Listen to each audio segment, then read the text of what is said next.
உனக்கு ஏம்மா கஷ்டமா இருக்கு? நான் யார் உனக்கு? இப்பதான் உனக்கு வேண்டப்பட்டவங்க நிறைய பேர் வந்துட்டாங்கல்ல. ஏன் அத்தை இப்படிலாம் சொல்றீங்க? என்னைக்குமே நீங்க தான் எனக்கு முக்கியம். நீங்க சாப்பிடாம இருந்தா உங்க உடம்புக்கு ஆகாது அத்தை. என் உடம்ப பத்தி உனக்கு என்னத்தா கவலை? நீ கவலைப்படத்தான் புது ஆளுங்க நிறைய பேர் வந்துட்டாங்கல்ல. நேத்து மருமகளா வந்தவ என்னை ஏமாத்திருக்கா. எனக்கு அது பெரிய விஷயமே இல்ல. அவ குடும்பம் அப்படி. ஆனா 30 வருஷமா உன் கையால செஞ்ச சாப்பாட்டைத்தான் நான் சாப்பிட்டிருக்கேன்.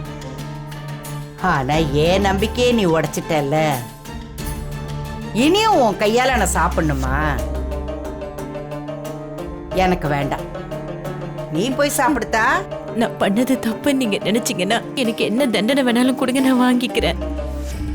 நீ என்னம்மா தப்பு செஞ்ச? ஏன் மருமக எனக்கு உண்மையா இருப்பான்னு நான் நம்பினேன் பாத்தியா?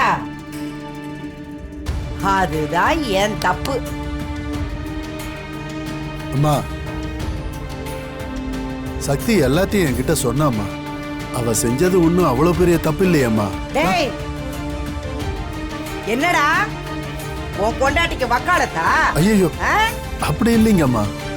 தேனு அம்மா சுய நினைவு இல்லாம இருக்காங்க. இந்த நேரத்துல பார்க்கணும்னு தேனுக்கும் தோணும் இல்லம்மா. 1000 காரணம் இருக்கட்டும். அதுக்கு இவ என்கிட்ட போய் சொல்லிட்டு போவாளா? அதைத்தாண்ட என்னால தாங்கிக்கவே முடியல. இந்தாங்க அத்தை, இதை சாப்பிடுங்க. சரி, நான் சாப்பிட்டுக்கிறேன். நீ போய் சாப்பிடு. இல்லைங்க அத்தை, நீங்க சாப்பிடுங்க.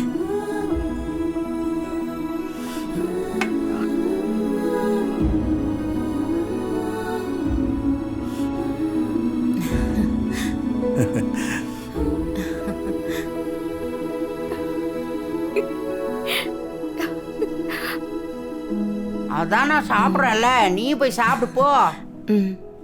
போமா. சரிங்க போ.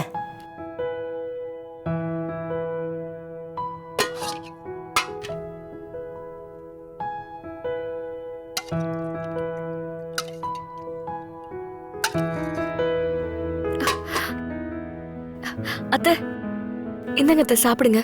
காலையில இருந்து நீங்க சாப்பிடவே இல்ல. நீ சாப்பிடுமா. எனக்காக நீயும் சாப்பிடலன்னு எனக்கு தெரியும். இல்ல அத்தை, முதல்ல நீங்க சாப்பிடுங்க. பரவாயில்ல தேனு, நீ சாப்பிடு.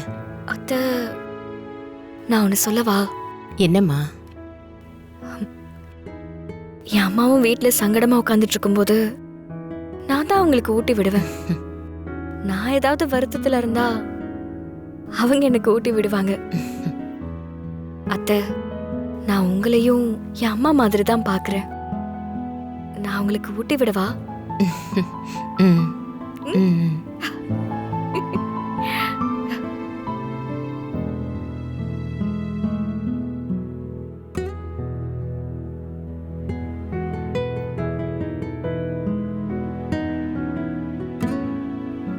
நீயும் சாப்பிடல, நீ சாப்பிடு.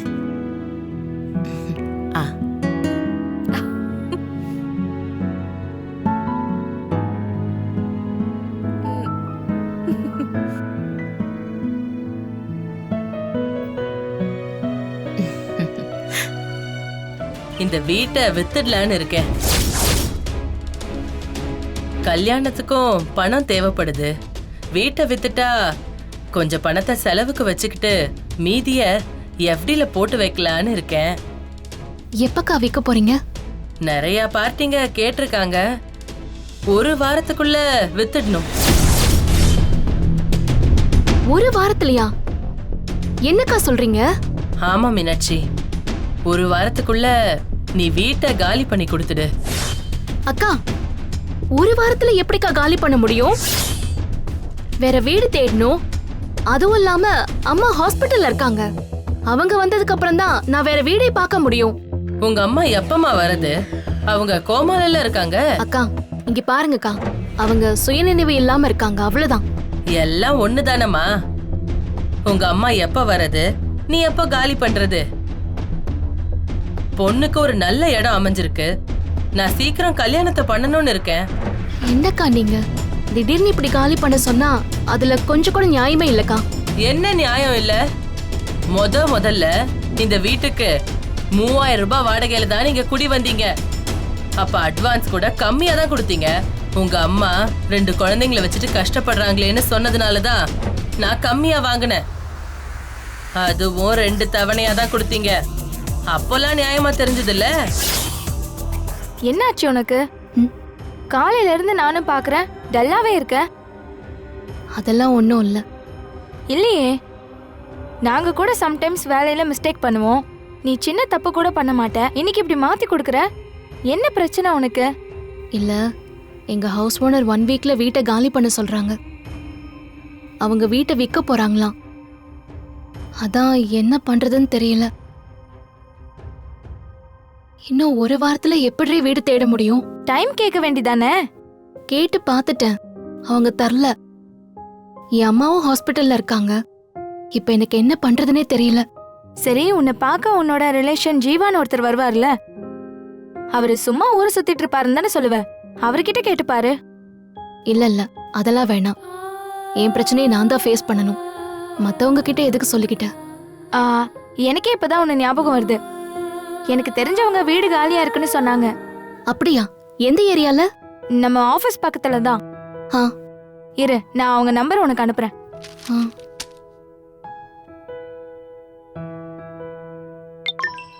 அவங்க கான்டாக்ட் நம்பர் அனுப்பிட்டேன். ஃபோன் பண்ணி பேசு. ம், தேங்க்ஸ்.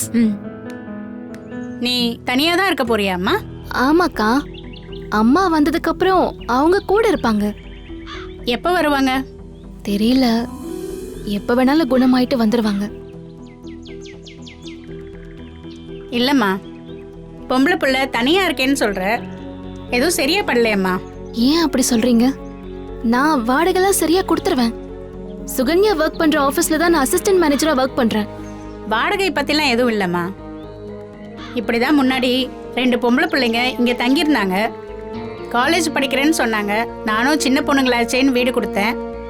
ஆனா அவங்க நடந்துக்கிட்ட விதமே சரியில்லைம்மா. யார் யாரோ வந்துட்டு போவாங்க. அப்புறம் பிரச்சனையில முடிஞ்சு நான் வீட்டை காலி பண்ண சொல்லிட்டேம்மா.